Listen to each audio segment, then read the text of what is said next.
2ാം ക്ലാസ്സിലാണ് പഠിക്കുന്നത്. എനിക്ക് പഠിക്കാനുള്ള പരീക്ഷണമാണ് ചെയ്യാൻ പോകുന്നത്. അതിനായിട്ട് നമ്മൾ ഉപ്പ്, മുളക് പൊടി, അരിപ്പൊടി, ഓയിൽ, വിനാഗിരി, പഞ്ചസാര, ചായപ്പൊടി, പാറമണൽ, മഞ്ഞൾപ്പൊടി, അരി. ഇനി നമുക്കിതൊന്ന് ഈ ഗ്ലാസ്സിലേക്ക് ഇട്ട് നോക്കാം. അപ്പം നമ്മൾ ആദ്യം ഉപ്പാണ് ഇടുന്നത്. നമ്മളിത് നന്നായി ഇങ്ങനെ ഇളക്കി കൊടുക്കുക.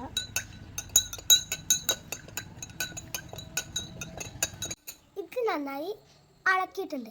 ഇനി അടുത്ത് നമുക്ക് മുളക് പൊടി ഇടാം.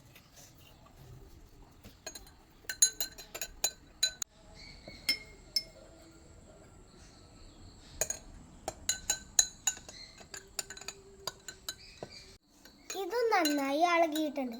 ഇനി നമുക്ക് അടുത്തത് അരിപ്പൊടി ഇടാം.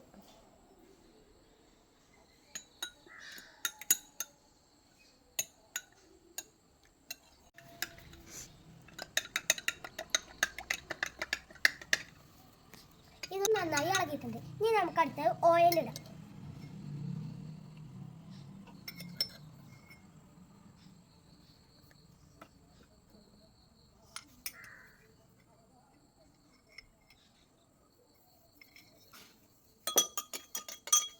ഓയിൽ നന്നായി ഇളകിയിട്ടുണ്ട്.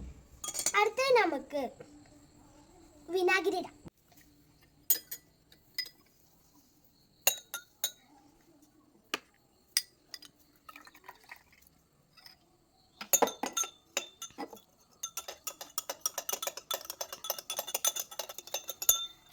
ഇനി അടുത്ത് നമുക്ക് പഞ്ചസാര ഇടാം. പഞ്ചസാര നമ്മൾ നന്നായിട്ട് ഇളക്കി. ഇനി നമുക്ക് ചായപ്പൊടി ഇടാം. മഞ്ഞൾപ്പൊടി ഇടാം.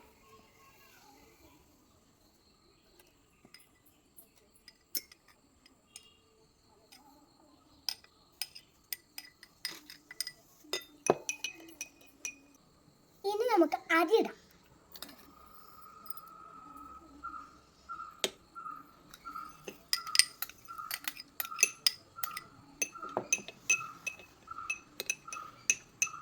ഇപ്പം നമ്മൾ എല്ലാ സാധനങ്ങളും വെള്ളത്തിൽ ഇട്ട് നോക്കി. ഈ ഇട്ട് നോക്കിയതിന് എന്താണ് പച്ചയും നമുക്ക് നോക്കാം. ഇതാണ് നമ്മൾ പഞ്ചസാര ഇട്ട് വെള്ളം. ഇത് നന്നായി അരികിയിട്ടുണ്ട്. അടുത്ത നമ്മൾ ഇട്ട് മുളക് പൊടി ഇടുന്നു. മുളക് പൊടി നന്നായി അലിഞ്ഞിട്ടില്ല. പിന്നെ ഇട്ടത് അരിപ്പൊടിയാണ്. അരിപ്പൊടി നന്നായി അലിഞ്ഞിട്ടില്ല, കണ്ടില്ലേ? അടുത്ത നമ്മൾ ഇട്ടത് ഓയിലാണ്. ഇതിൻ്റെ മേലെ അലിഞ്ഞിട്ടില്ല. ഇരിയാണ്. ഇത് നന്നായി അലിഞ്ഞു. ഇത് പഞ്ചസാരയാണ്. ഇത് നന്നായി അലിഞ്ഞു. ഇത് ചായപ്പൊടിയാണ്. ഇത് നന്നായി അലിഞ്ഞിട്ടില്ല. പാറമണലാണ്. ഇത് നന്നായി അലിഞ്ഞിട്ടില്ല. ഇത് മഞ്ഞപ്പൊടിയാണ്. ഇത് നന്നായി അലിഞ്ഞിട്ടില്ല. അവസാനം നമ്മൾ ഇട്ടത് അരിയാണ്. ഇതിന് ഒരു പ്രശ്നം വന്നിട്ടില്ല, അലിയാതെ കിടക്കുന്നുണ്ട്.